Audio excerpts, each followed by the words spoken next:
성경 말씀은 사무엘하 12장 16절 말씀부터 보겠습니다.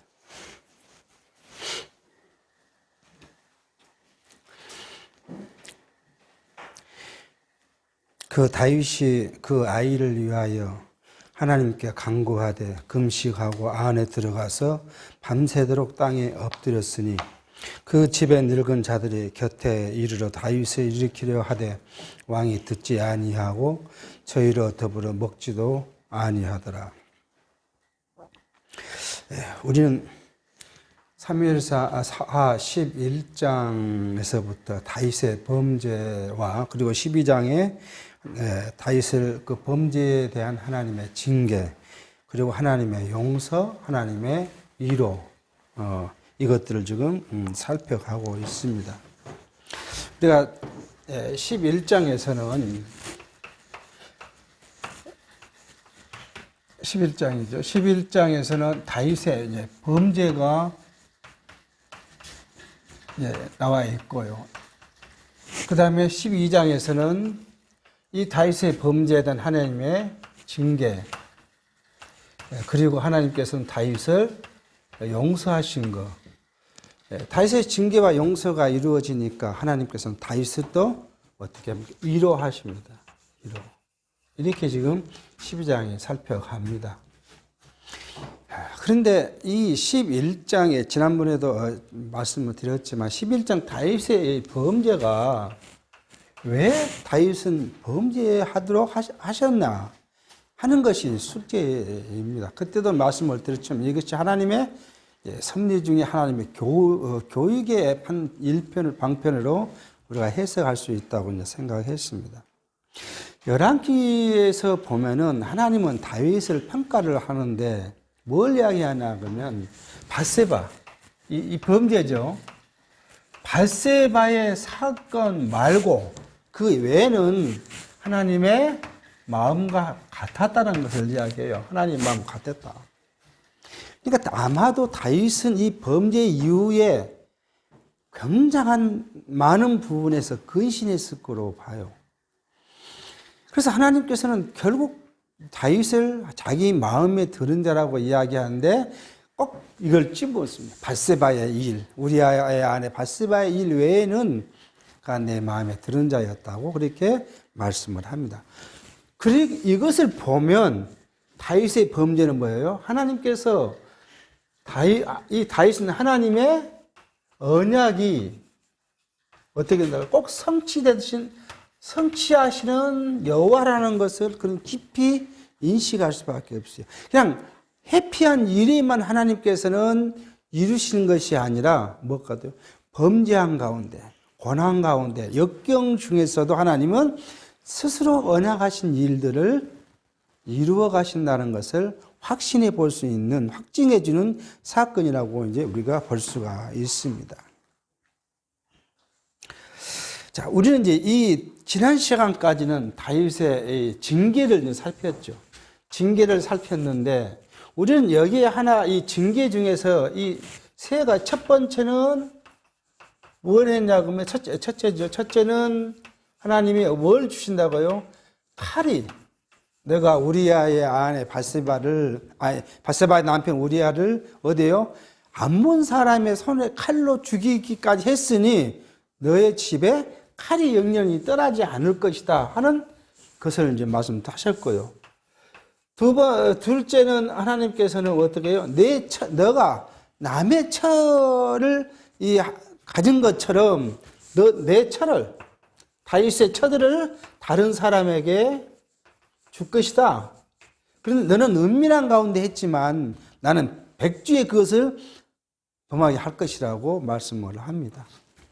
그리고 세 번째 이제 하나님께서는 뭐예요? 셋째는 이제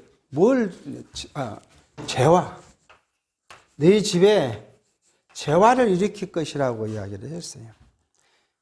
그러고 나서 하나님께서는 한 가지 더 하시는데 뭐예요? 이거 넷째라고 우리가 명기해도 괜찮겠죠.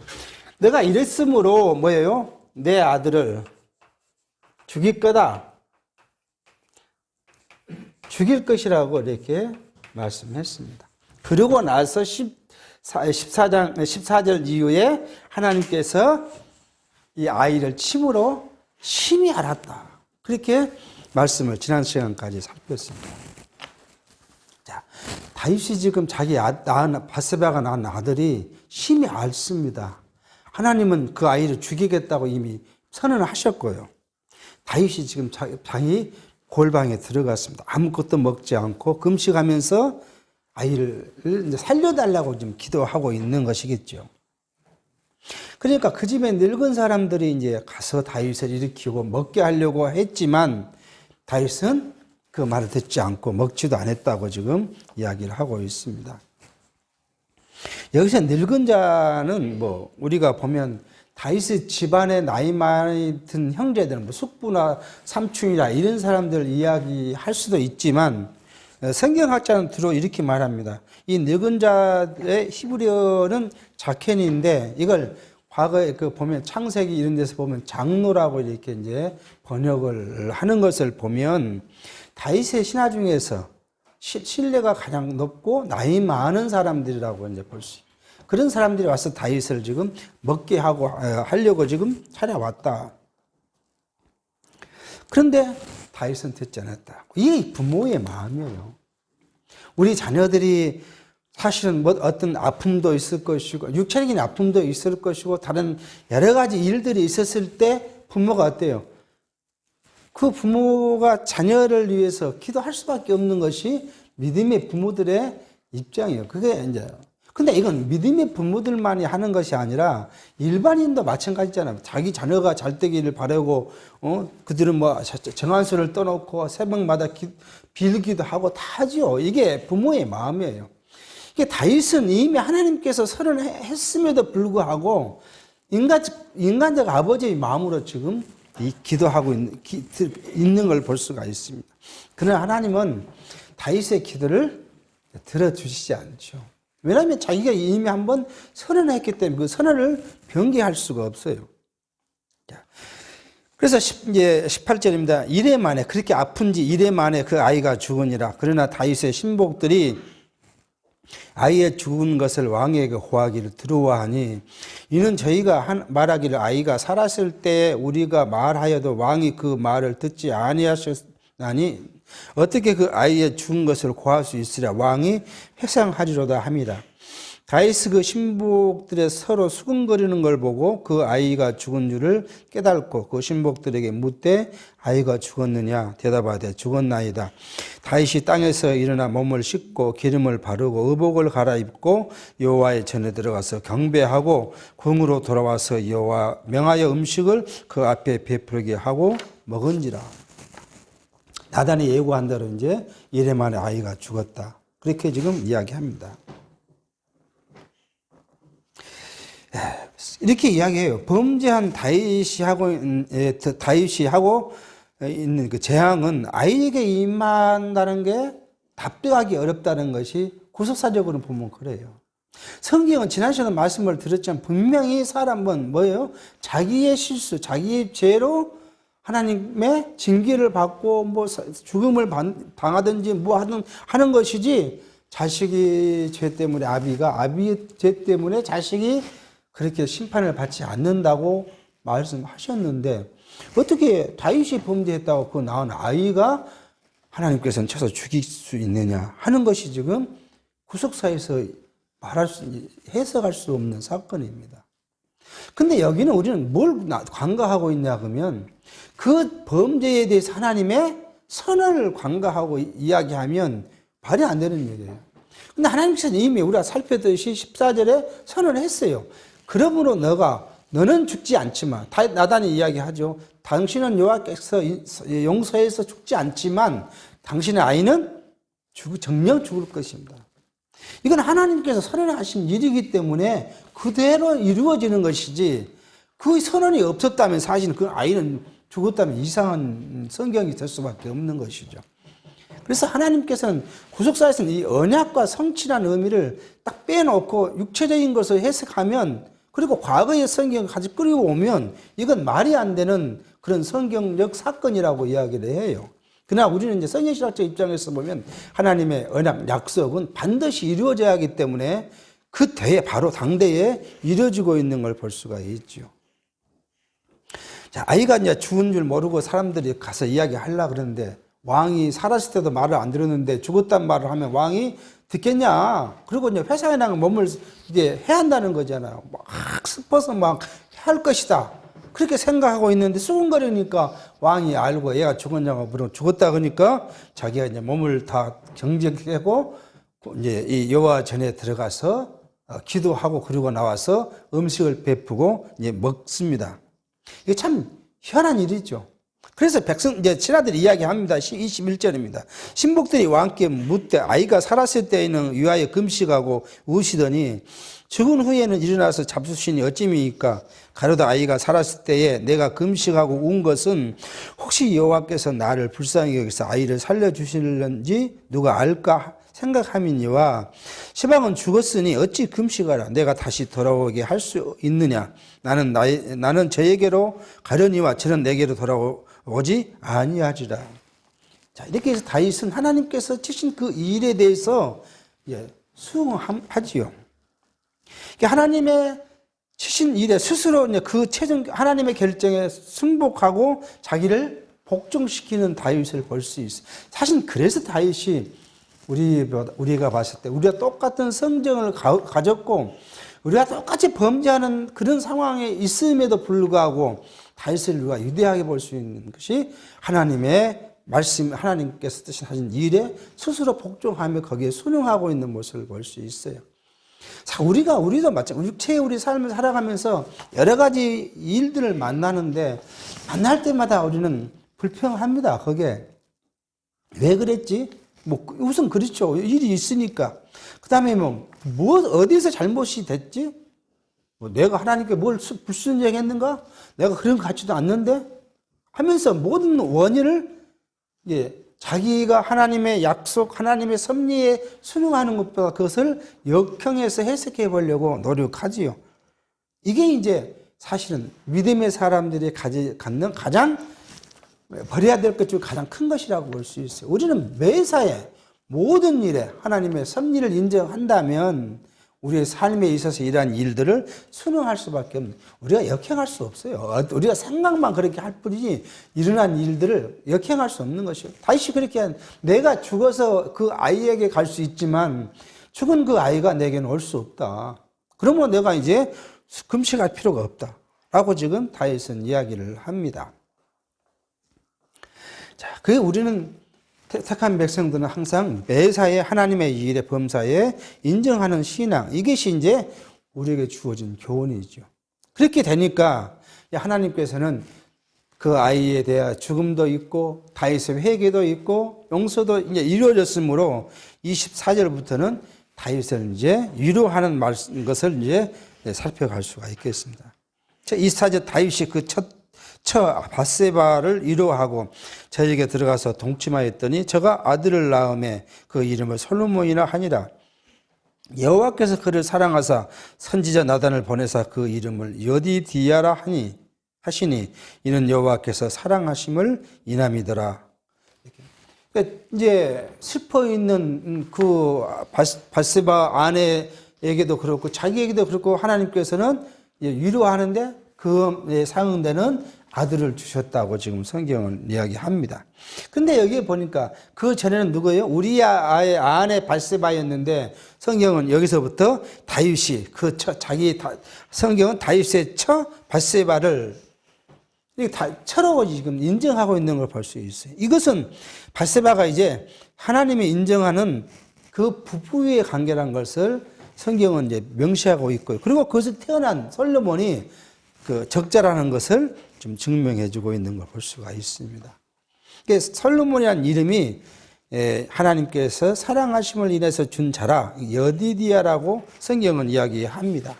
자, 이것이 지금 우리는 여기에 단순 한 절의 성경이지만 여기서 우리는 살필 걸 뭐냐 그러면 다음에 다윗의 왕 이후에 다윗 왕의 사고 이후에 세워질 왕이 누구겠느냐 하는 것을 여기서부터 이제 볼 수가 있어요. 이미 다윗은 그 7아내, 이 헤브론에서 7아내, 물론 이 헤브론에서는 6아내를 얻고 한 아내는 이스라엘, 예루살렘에서 얻었죠. 이미 이제 최초의 아내가 미갈이니까. 근데 미갈은 하나님의 징계로 인해서 자식이 낳을 수 없었으니까 이제 애가 없었고, 헤브론에서 얻은 6 아내로부터 자식이 이제 있었죠.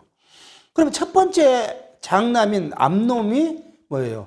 적자로서 왕위를 이어야 되잖아요. 다윗은 그런 생각을 해요. 다음에 이제 사건이 벌어졌을 때 다윗이 암놈을 생각하는 것이 장자로서 그리고 굉장히 사랑하고 있는 걸 볼 수 있어요. 그러나 하나님께서는 여기 벌써 뭐냐면 하나님의 사랑을 입은 자라고 지금 명시하고 있는 걸 보면. 그러면 결국 하나님의 사랑 입은 자가 누구예요?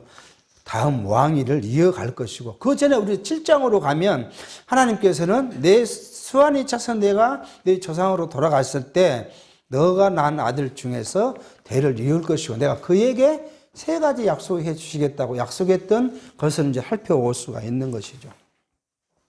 그러니까 하나님께서는 그냥 무슨 일어나면 즉흥적으로 뭘 하는 것이 아니라 솔로몬이 왕이 되기 지금 몇십 년 전에 이미 하나님께서는 그를 암시하고 있는 말씀을 주고 있는 계신 것을 볼 수가 있습니다.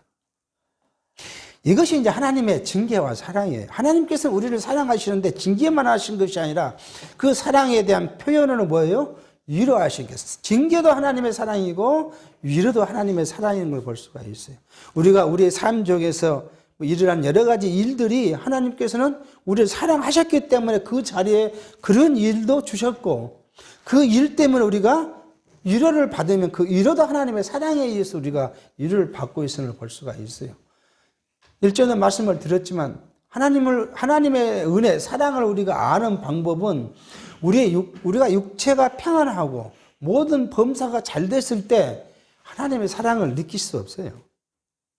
어떨 때요? 우리가 심한 고난 가운데, 역경 가운데 있었을 때 우리가 하나님의 은혜와 사랑을 우리가 구하게 되고요. 구해서 받는 것은 아니지만 그러한 심령이 있을 때 하나님의 사랑과 은혜를 깨닫게 되는 것이죠. 하나님 항상 우리에게 그러한 이 교훈적 섭리를 하시고 계신 것을 볼 수가 있습니다. 하나님께서는 이 다윗을 이제 두 번째로 또 위로하시는데 이런 아이를 더해 주는 것 말고 나라에 관계된 것으로 위로를 해 주십니다.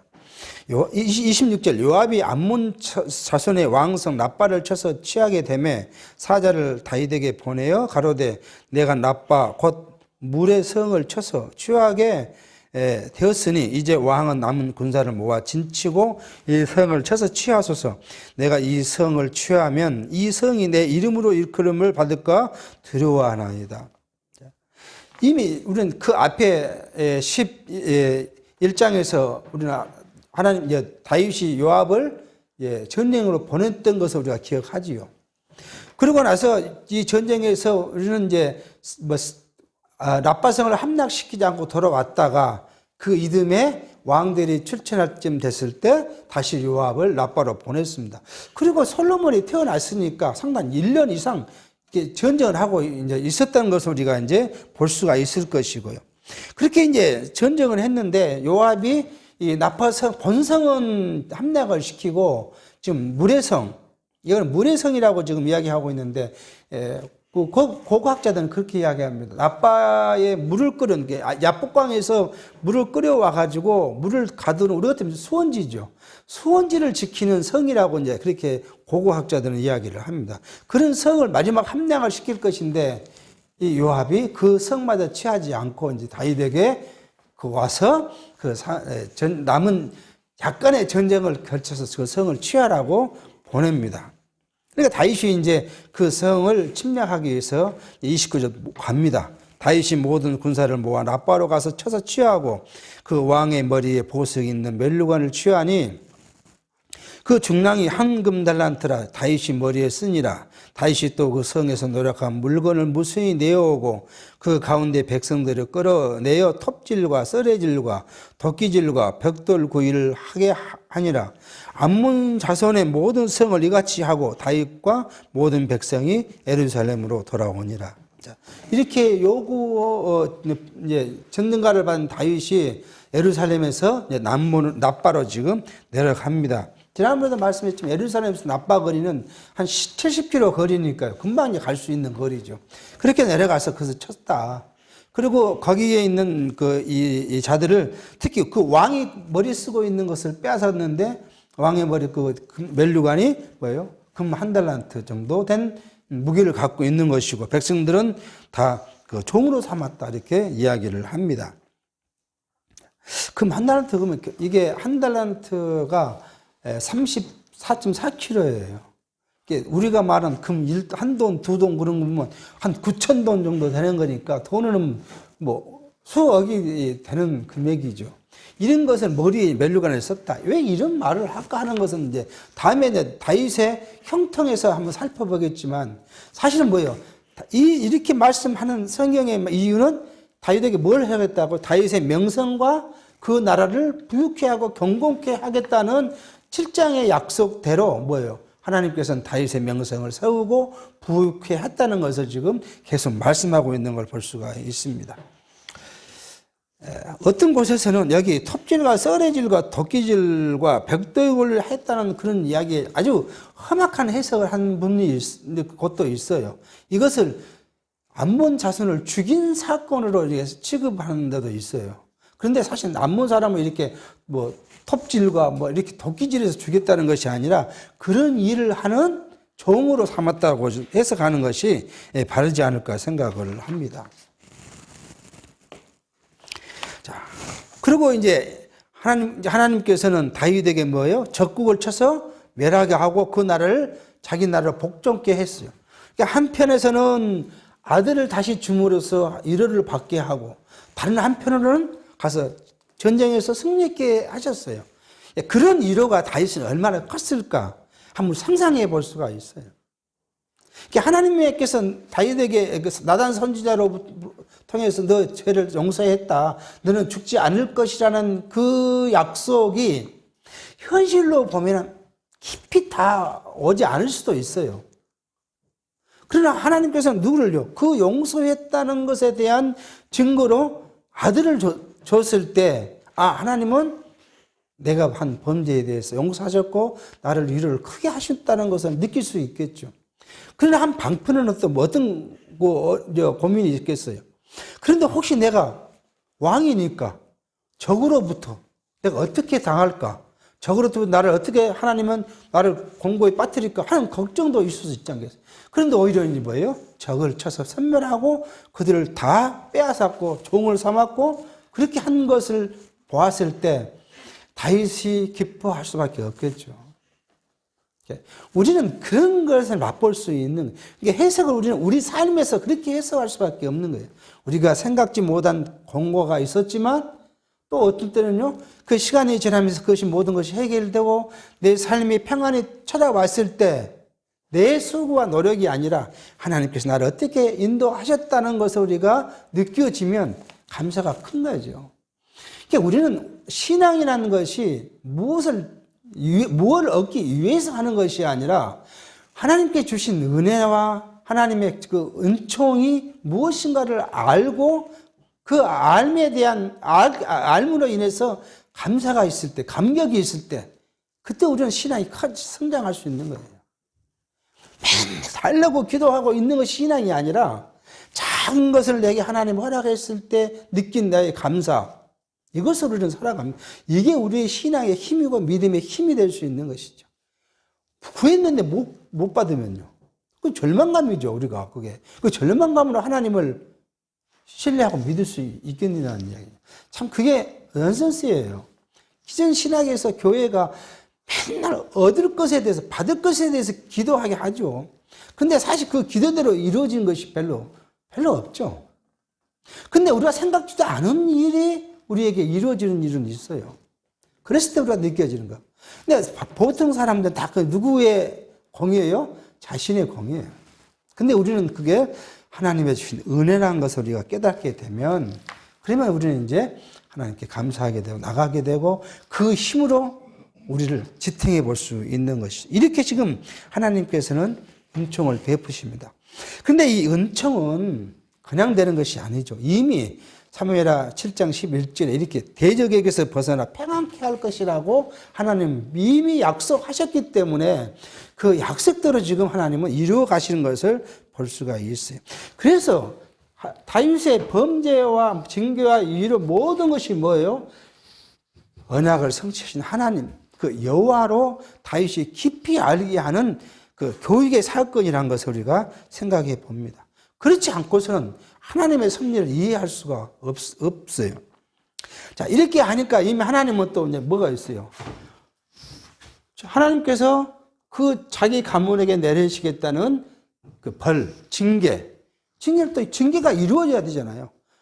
지금 어린 아이의 생명 준 거 하나만이 아니라 세 가지의 징계를 주셨는데 그 징계를 지금 이루어가기 위한 사건이 지금 이제 13장부터 있게 됩니다.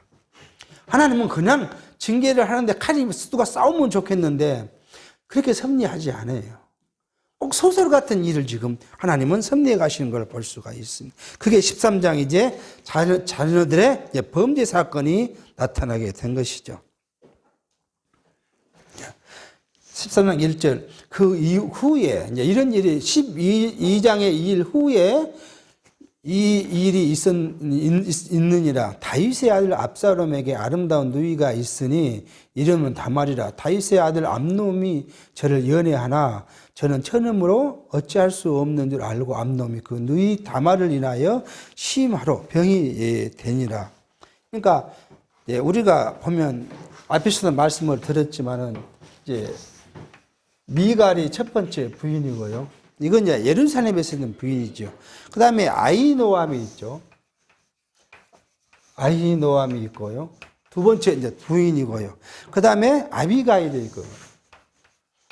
아비가일. 이게 이제 우리가 한번 살펴볼 필요가 있습니다. 그 다음에 이제 마아가가 있고요. 마아가가 있고. 그리고 이제 핫깃이 있고요. 핫깃이 있고. 그리고 예, 아비달이 있고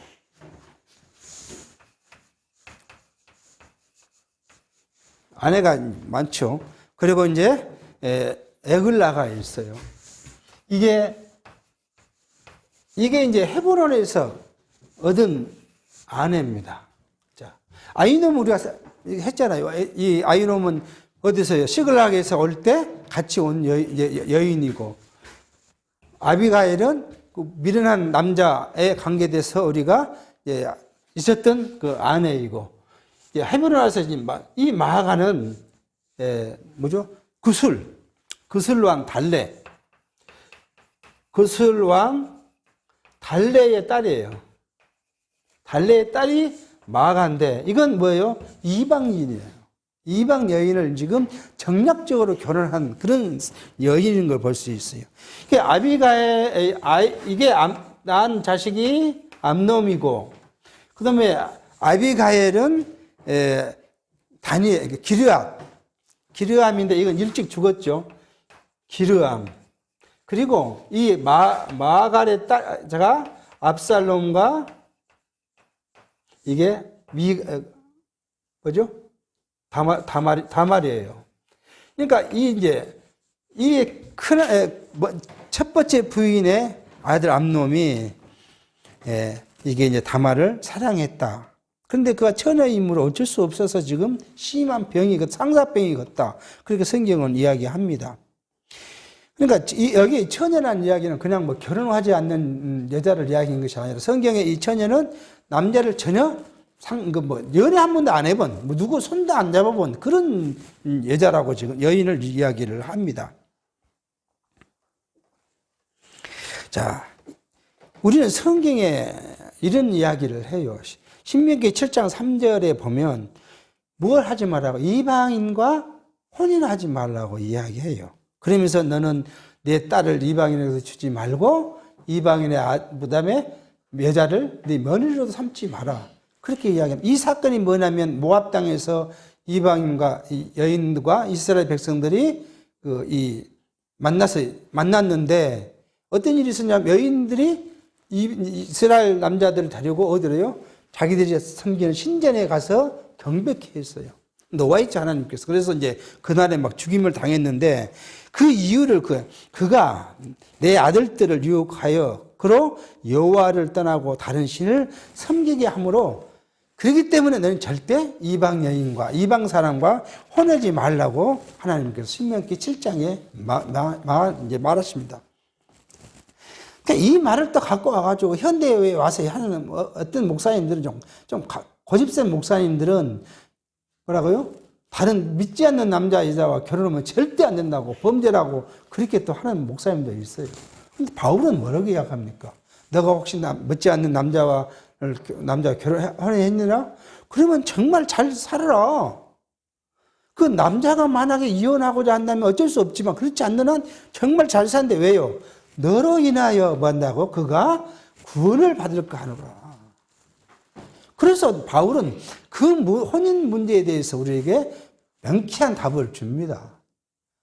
근데 아직도 이 구약에 있는 그 문구 하나를 갖고 지금도 그렇게 해야 한다고 강조하는 목사님도 있어요. 이게 참 어리석은 해석을 하고 있는 걸 볼 수가 있죠. 어쨌든 지금 다른 여자들은 다 이스라엘 백성인데 마아가는 지금 이방이에요. 이 말씀은 이제 제가 이 말씀을 드린 것은 이 이방 여인하고 결혼했기 때문에 이 사건이 났다는 것은 아니에요. 이 이방 여인은 결혼했기 때문에 그 성경이 말한 것과 현대의 해석을 좀 말씀을 드리고자 하는 이야기고 그거 아무 상관없이 형제가 지금 이 일은 뭐예요? 여기요. 하나님이 이런 징계를 하시겠다고 했기 때문에 이 일을 하나님이 지금 벌리고 있는 것을 볼 수 있어요. 자, 그런데 어떻게 할 수 없죠. 지금 누이에다가 다른 여자 같은 다른 사람의 딸이 같은 모르지만 누이이기 때문에 이 암놈이 어쩔 수 없이 하는데 또 여기에 누가 옵니까? 교활한 사람이 옵니다. 그게 13절이에요. 암놈에게 요나답이라는 한 친구가 있으니 저는 다윗의 형 시므아의 아들이요 심히 강교한 자라. 제가 암놈에게 이르되 왕자여 어찌하여 나날이 이렇게 파리하여 가느뇨? 내게 고하지 아니하겠느뇨? 암논이 말하되 내가 압살롬은 너희 다말을 연애함이니라. 요나답이 제게 이르되 침상에 누워 병든 채 하다가 내 부친이 너를 보려 오거든. 너는 말하기를 청컨대 내 누이 다말로 와서 내게 식물을 먹이되 나 보는 데서 식물을 차려 그 손으로 먹여주게 하옵소서 하라. 암놈이 곧 누워 병든 채 하다가 왕이 와서 저를 볼 때에 왕께 고하되 청컨대 내 누이 다말로 와서 내게 보는 데서 과자 2개를 만들어 그 손으로 내게 먹여주게 하옵소서 하고 청을 합니다. 참 교활한 자이 옆에 붙어 있습니다. 예수께서 하나님의 뜻을 이루어 가야지요. 그게 예수가 죽으시는 것이었습니다. 근데 예수를 죽이는 일에 누가요? 사단이 그 제자에게 들어가서 그날 밤 예수를 고발하게 하죠. 그러니까 하나님의 섭리를 우리가 그렇게 보는, 여기에 교활한 아비납, 요나답, 이건 누구냐 그러면 다윗의 형 시므의 아들이라고 성경 그렇게 이야기를 합니다. 자, 그래서 이제 암놈이 그 계략대로 자기 아버지에게 이제 이야기를 했고요. 아버지가 이제 이야기를 합니다. 7절입니다. 다윗이 사람을 그 집으로 보내어 다말에게 이르되 내 오라비 암놈의 집으로 가서 저를 위하여 음식을 차리라 한지라. 다말이 그 오라비 암놈의 집에 이름에 암논이 누웠더라. 다말이 밀가루를 가지고 반죽하여 그 보는 데서 과자를 만들고 그 과자를 굽고 그 남비를 가져다가 그 앞에 쏟아 놓아도 암놈이 먹기를 싫어하고 가로되 모든 사람을 나가게 하라 하니 다 저를 떠나가니라. 이제 그 교활한 이제 방법대로 지금 하고 있습니다.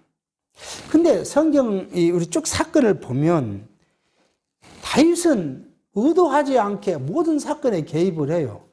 만약 여기서 다말에게 너 오라비 집에 가서 그렇게 하라고 다윗이 말하지 않았다면 다말이 암논의 집에 갈 일도 없겠죠. 그러니까 결국 다윗이 지금 다말로 보내가지고 이 사건을 벌이게 했어요. 뒤에 나오는 모든 일에 누가 개입되어 있냐 그러면 다윗이 개입됐어요. 압살롬이 이제 뒤에 나옵니다. 자기 형 암놈을 죽이기 위해서 자기 집으로 암놈을 보내달라고 합니다. 잔치를 하겠다고.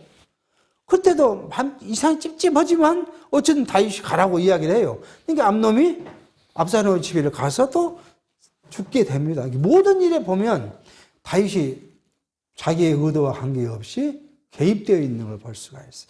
왜 그렇게 개입을 되게 했을까 하는 것은 결국 이러한 범죄가 뭐예요?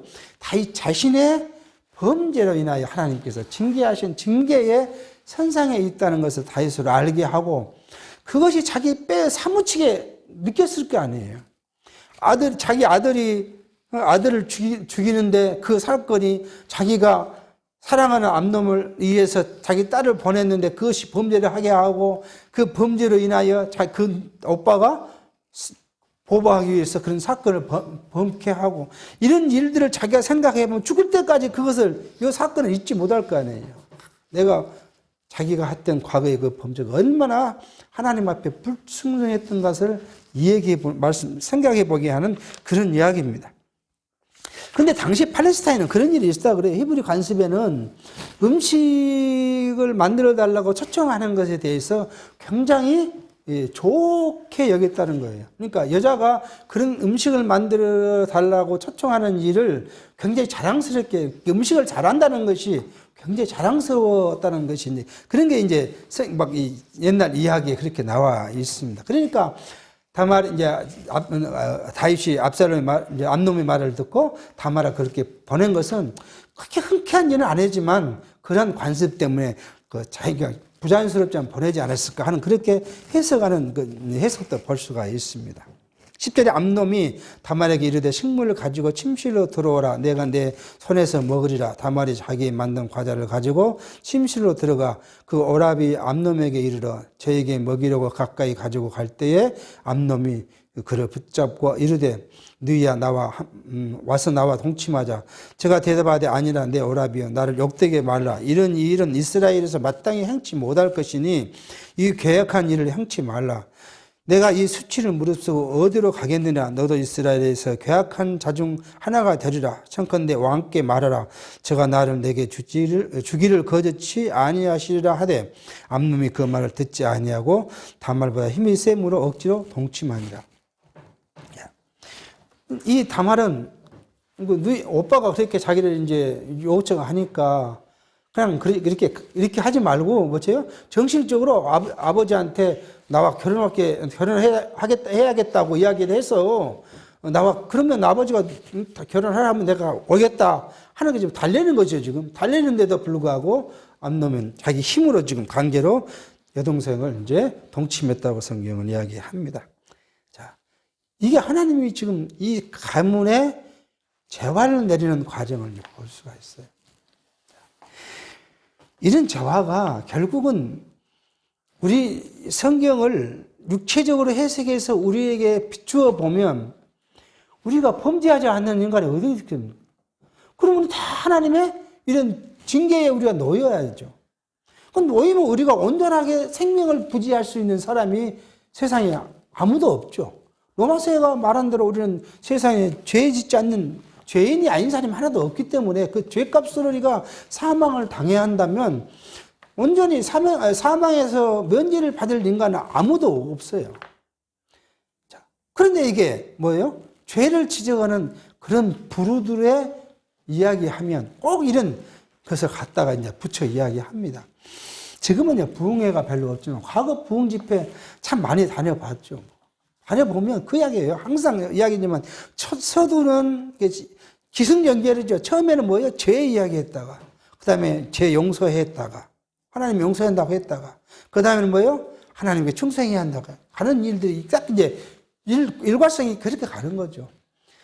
그런데 성경은 여기에 나온 이 성경의 이 징계에 대한 말씀은 하나님이 이미 우리에게 이 다윗에게 약속하신 예언대로 지금 성취해 가는 것이지 오늘 우리에게 이것을 하겠다고 약속하신 것이 아니라는 거예요.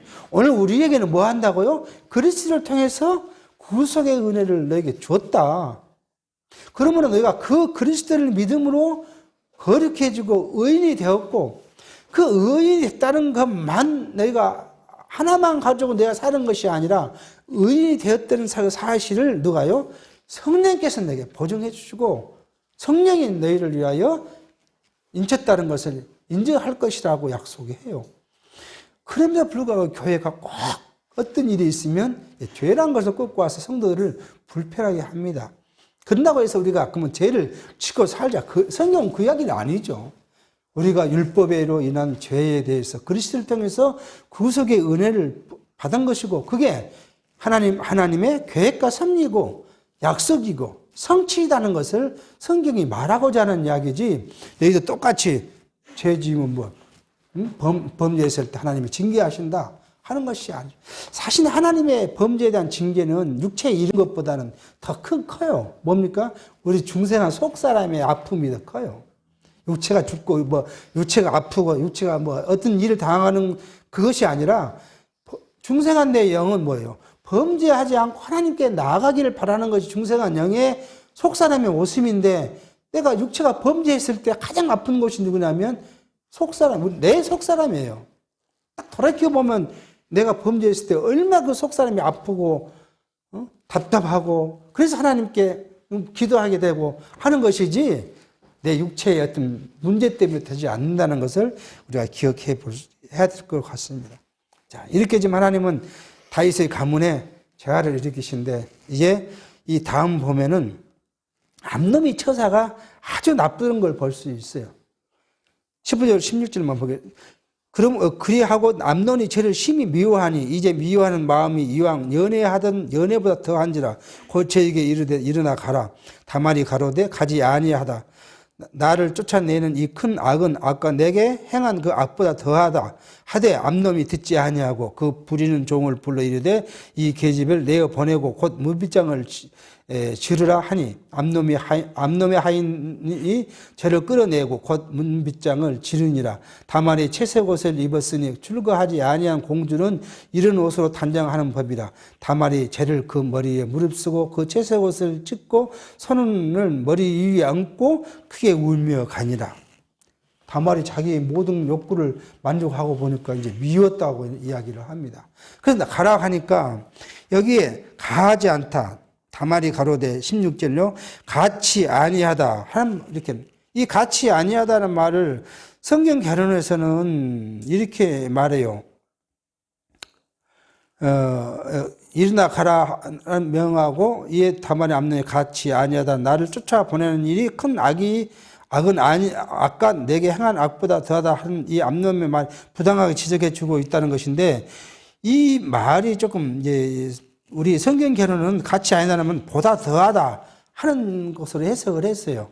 그러니까 이건 뒤에 있는 것보다 더한 것이다. 그렇게 말하는 게 비해서 개역 성경은 이렇게 말하고 있어요. 그 구절을 옳지 아니하다로 번역하고 있어요. 그러니까 이 말은 내가 나를 범했는데 나를 쫓아내는 것이 뭐지요? 옳지 않다. 라고 이제 해석하는 것이 바르지 않을까 생각합니다. 그러니까 이 다말이 자기 오빠에게 하는 행위가 나를 쫓아내는 행위는 내가 옳지 않다. 라고 지금 이 이야기 한 것이다. 그래서 다말은 이미 암논의 순결을 뺐기 때문에 이제는 뭐였어요? 자기 오빠가 살 수밖에 없는 상황이 된 거죠. 그런데도 가라 그러니까 이것이 옳지 않다고 지금 이야기하는 겁니다. 그래서 이 암논의 행위가 이게 나빠요. 그러니까 압살롬이 봤을 때 이 암논의 행위는 정말 미워할 수밖에 없잖아요. 자기 여동생을 그렇게 만들었으면 어떻게 해야 돼요? 끝까지 책임을 져야 되잖아요. 그랬으면 살인까지 나지 않았을 거예요. 근데 그 순간 이 암살은 뭐예요? 암놈은 금방 미움이 생겨서 그를 연애할 때 마음보다 미워하는 마음이 더해서 쫓아냈다고 이야기를 해요. 하나님의 섭리가 참 묘합니다. 그게 사람의 마음을 누가 어떻게 주장할 수 없죠. 암놈의 마음을 하나님께서 연애하는 마음도 줬지만 순간 그 마음이 뭐예요? 미워하는 마음으로 돌이켜서 쫓아내게 만든. 만약 쫓아내지 않고 함께 끝까지 살겠다고 책임지겠다고 했으면 압살롬이 칼 들고 자기 형을 죽이지 왜? 자기 누이와 사는 형을 죽이지 못했을 거 아니에요. 이렇게 하나님은 섭리해 가시는 것을 우리가 볼 수 있어요. 그러므로 우리에게 오는 모든 섭리는 하나님의 계획된 예정 가운데 생긴 섭리예요. 그러니까 우리가 그것을 뭐예요? 인정할 수밖에 없어요. 인정할 때 우리의 마음은 뭐예요? 평화가 온 거예요.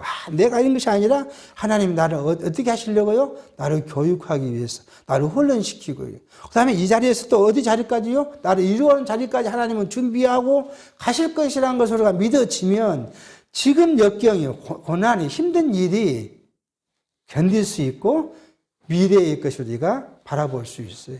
그러므로 하나님의 섭리를 우리가 여기서 이제 바라볼 수 있는 것입니다. 자, 20절부터는 다음 시간에 살펴보기로 하겠는데요. 우리 오늘 이 하나님의 그 언약, 그리고 그 하나님의 언약에 대한 성취, 이 하나님의 언약의 성취를 위한 하나님의 섭리 과정을 좀 살펴갑니다. 기도하겠습니다. 하나님 아버지, 하나님께서는 다윗의 범죄를 인하여 다윗 가문에 내리겠다고 하신 징계의 일들을 계획하셨고, 그 언약하신, 예정하고 예고하신 대로 섭리해 가시는 과정을 살펴갑니다. 사람의 마음으로, 사람의 생각으로 어떻게 어찌할 수 없는 일들을 하나님은 사람의 마음을 주관해서 그러한 일을 통해서 하나님의 계획이 성취되어 가는 것들을 보면서 우리의 삶 속에서 일어난 모든 일들이 하나님의 계획과 하나님의 섭리로 인하여 그 끝은 하나님의 위로가 우리에게 있다는 것을 소망하면서 우리가 어떤 환경에 처한다 할지라도 하나님의 섭리에 순응하고 하나님을 인정하며 미래 하나님이 주실 위로를 바라보는 믿음의 큰 힘이 우리 안에 있도록 성령께서 우리를 보살펴 주시고 우리에게 큰 지혜도 허락해 주시기를 바라옵고 예수의 이름으로 기도하옵나이다. 아멘.